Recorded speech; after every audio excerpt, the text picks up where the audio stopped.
Hello everybody, welcome back. We are doing another Kindle sample today. This is our attempt to try to whittle down the giant pile of Kindle samples that I have. Now today's Kindle sample is, it's a big one, I'm not going to lie. It's one that you probably already heard of. It is The Three-Body Problem. Yep, by Cixin Liu. I looked up how to pronounce that properly. I probably mangled it anyway. I haven't watched the show yet, for a few reasons that have really nothing to do with anything we're doing here, but I haven't watched the show yet. I know that you probably have heard of this book. This is a book that is kind of in the zeitgeist at the moment. So I expect that what I have to say about this book, based on the Kindle sample, because that is the bit that we're doing, everybody. You got to stick to the bit. Based on the Kindle sample, is probably going to get attention. I hope so, anyway. Get some attention, and probably going to get me a whole lot of people saying, oh, you got to read the whole thing. I haven't heard over much about it. There's two things that I've heard about the Three-Body Problem. One of them is that apparently the book really gets going in book 2, or the series really gets going in book 2. I've seen that said quite a few times, that there's book 1, which is a bit of a rough start, but then book 2 happens. You're like, oh, okay, and it kind of resolves everything, which is not what I think a great writing strategy. I think that your book should engage fully from the first volume of the series to get people to continue to read. But hey, I'm not the world famous writer, am I? No, I am not. The second thing is I'm on a writing group on Signal. A bunch of us, we occasionally pick a book and we read it, and it's good fun. And my reading group does not like this book. They do not like it. Occasionally, they'll just even bring it up as sort of a little standard of books they do not like. There's some things they don't like. They don't like the writing. They don't like the characters. It's just not a popular book with these guys. So I will not say that the well has been poisoned. I will say the well has maybe been peed in a little bit. So I am looking forward to reading this though, because again, it's sort of big in the mind of the populace at the moment. So looking at it as we look at the cover. Three-Body Problem, of course, is a viciously difficult to solve physics problem involving how do you predict the motions of 3 objects in space. And the cover illustration is no help, of course. It just looks very sci-fi. The quote from the blurb from Barack Obama at the bottom is kind of interesting, right? The scope of it was immense, Barack Obama. So if you can get a Barack Obama blurb on your book, that's saying something. Maybe there's more to it than my reading group wants to admit. I don't know. Don't tell them I said this. Oh God, they're watching, aren't they? Anyway, let me read the sample. I will read the sample and I will come back and I will tell you what I think from the sample. Then you can all yell at me. All right? See you in a minute. Okay. I kind of see it. As a sci-fi book, it starts off in a place I did not really expect science fiction to start off with, which is the Chinese Cultural Revolution. It highlights a lot of... I'm not a student of the Cultural Revolution. I don't know much about it. But what I do know is that a lot of intellectuals and scholars and teachers and people of that nature were hounded in this vast sort of rampaging anti-intellectual climate. And they would often be put on these mock trials. They would be publicly humiliated. They might be forced into exile or to commit suicide or who knows what else. It was not good to be an intellectual, a professional in the sciences during the Cultural Revolution or pretty much anything else. It didn't sound like a good time. Not a time travel destination. I'm telling you this. So yeah, I wasn't going to expect a big old vast spanning sci-fi novel to start there, but that's where it started, which is kind of interesting. I kind of enjoyed that little surprise, to be honest. And our main character, who is, her father is kind of broken in the revolution. Her mother kind of gets brainwashed by it. She ends up being caught up in the revolution as well. But we'll kind of get to that. One of the things that I do like is that at the very beginning, they do have a character list, which is nice. It is no good thing. I am probably not the first a pale person to say that sometimes a bunch of non-European names tend to slide right off the skull. I'm even worse than that. If you give me like a Russian novel, if you give me War and Peace, I guarantee you I'm not going to remember who any of those people are. I'm real sorry. But nevertheless, they do have a character list in the front, which is great. I can reference that. I also, of course, made notes as I do. But yeah, our main character, she is the daughter of, her name's Wenji, Wenji, if that's the pronunciation. She's the daughter of the physics professor, and she kind of watches her father go through these struggle sessions of the Cultural Revolution and is basically broken. And then she gets picked up by it as well. We follow her to a working camp where she's working kind of on clearing trees because that's what the party wanted, basically. I'm going to lapse into some sort of Orwellian 1984-ish language, but that's what the party wanted. The party wanted the trees cleared so that progress could be made, so she's there to clear trees and make progress. And she gets embroiled in this sort of, it feels like kind of a honeypot scam where she meets this journalist who kind of gets in with her. He asks her to write or copy out a letter for him to send anonymously, basically denouncing the revolution, and then of course she gets caught up in it. And she thinks she's going to be arrested, but no, she's not. She's not arrested. Well, she's kind of arrested. She's taken to this scientific research station up on a mountain with a big old radar dish pointing at the sky. So there we go. We got our space, where she is told that is basically where she's going to work for the rest of her life. So that's kind of the plot of the sample.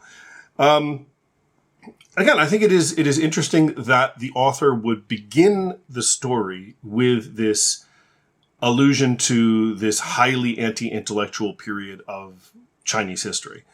And it makes me wonder kind of what he is going to be exploring in terms of how, say, sort of the public reacts to professional scientists and professional thinkers, and how difficult sometimes it is for the professional scientists, the professional intellectuals, if you will, to communicate ideas accurately and appropriately to a public that is maybe not as well educated in the topic as they are. And what happens when misunderstandings happen? I mean, we saw that with COVID-19, right? We had professional scientists trying to explain to the public in a very scientific way what they needed to know, but they were doing it as scientists and weren't really doing it as kind of public educators in a sense. But so I find that really interesting, and I'm hoping that there's a good reason for it, why we're starting with the Cultural Revolution. I noticed there was a lot of fire motifs. We're doing motifs because I'm an English teacher. A lot of fire motifs. Repeated flame analogies, like flames yearning for firewood, talking about revolutionary flames, like 4 green flames, the generation meant to be consumed by fire. There's a lot of fire going on at the beginning of this. Both the fire of passion, the fire of destruction. So again, I'm kind of interested to see where that leads. And much like some of the other books that we've read, there is a bit of kind of jumping back and forward in time where we see Wenjie, who is, sort of a prisoner of the revolution, and then we get allusions to her future, where she is maybe a more important person. But she's an interesting character. She is pressured to conform, but she refuses to do so, which is great. It must have been very difficult for her. Mainly because we see at the very beginning of the book, we see her family torn apart, we see her friends lost to this revolution. And then, she's put into this labor camp. She's tricked into doing something which gets the attention of the government. So it's terrible for her, but she does seem to hold her ground, which is really nice. And I'm expecting that she will continue to hold her ground throughout the story, although there will certainly be moments where she wavers. Now, as for why I think some people might not like this, and I cannot speak for my reading group. None of them have gone into real deep detail why they don't like it. They just said in general they don't. But I can kind of see a couple things that might turn people off. One of them is that the prose seems really stiff in a lot of places.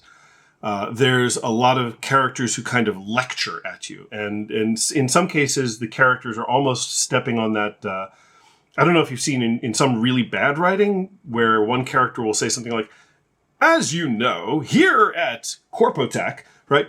If the character has to say, as you know, then why are they explaining this to the person that they're talking to? Because the person that they're talking to already knows this. They don't need an explanation as to what Corpotech does. But the audience needs an explanation. And so the writer does that kind of lazy thing, as you know. Or we'll see characters, the writer might establish a relationship between characters and says, you're my brother and I love you, right? And they will establish that way. And again, I have 2 brothers and a sister, and I have never had to remind any of them that they are my siblings. That doesn't happen. That probably doesn't happen to you, I'm guessing. So there is a little bit about that. But yeah, it has a very stilted feel. And part of me wonders if this comes from 2 things. One is this is, of course, originally written in Chinese, and it has been translated into English. And if you've read a lot of translated works, you know that translation will often carry a remnant of the original style. I don't know what the sort of standards for Chinese science fiction and Chinese fiction in general in terms of their literary style, what is expected by the readers, what readers enjoy. This kind of declarative, almost stiff style might be typical for Chinese literature. That might be what Chinese literature looks like. And translated into English, it feels kind of weird, a little stilted and strange. And so that might be the translator who is translating as accurately and as with the best fidelity that he can. Something that to English readers feels a little bit off and weird, but maybe to Chinese readers, that's what Chinese lit is like. I've seen that with Japanese literature when I read it translated, that it comes across as a little bit odd to me because the style and the choices that the original author made are not necessarily the stylistic choices that an English author would make, if you follow. The other thing is that it is set at in the Cultural Revolution. And one of the, like I said, I'm not a student of it, but I do know that one of the kind of hallmarks of the Cultural Revolution are these like grand declarative statements that people would make about the revolution and traitors to the revolution and all that. And there was a whole speechifying culture to it. And I do kind of wonder if a lot of this is playing off of that. Characters are speaking as speeches rather than as people, because maybe that's sort of how people spoke during the Cultural Revolution. I don't know. But nevertheless, I can see how that might turn some people off. I get that. Nevertheless, it is, as I said before at the very beginning of this, it is the big book of the moment at the moment. And I'm really interested in seeing where it goes. So I will almost certainly read the rest of it. And if it is, as people say, if it does get better in book 2, then I'll probably go for book 2 and we shall see. But a couple of things I'm really interested in sort of seeing where it goes is that a lot of this sample is about science and philosophy. The idea being that clearly China is going to change the world, but of course, will the revolution survive? And that's true of any revolution, right? No revolution really survives over long forever. Every revolution is going to change. So how is the revolution going to be changed by whatever scientific changes are coming in through the book? And then, of course, what happens when science doesn't meet the needs of politics? Because again, this whole story is beginning in a period of political upheaval where scientists were vilified. And I sometimes wonder to myself, like, when you've got scientists who are saying things that are maybe politically difficult, again, we can go back to COVID if you want, where the politicians want a nice specific answer that will help them get reelected, and the scientists are saying, no, you can't do that. The science is more complicated, more difficult. So I'm kind of hoping that the book explores that really difficult relationship between science and politics, and what happens when the scientists are telling politicians things that the politicians do not want to hear or do not want to pass on to the citizenry. So I'm looking forward to that. So like I said, am I going to pick up the book and read it? Of course I'm going to pick up the book and read it. It's a big thing right now. Am I about to get kicked out of my reading group? Almost certainly. Who knows? But in the meantime, if you've read it and you've got some thoughts on it, is that whole second book thing right? Do you think, are you a reader of Chinese literature? Did I get that right about sort of the translation thing, or am I being horrifyingly ignorant? Probably the second. But in the meantime, thank you for stopping by. We'll do this again sometime. And yeah, I will see you in time for the next Kindle sample. Have a good one.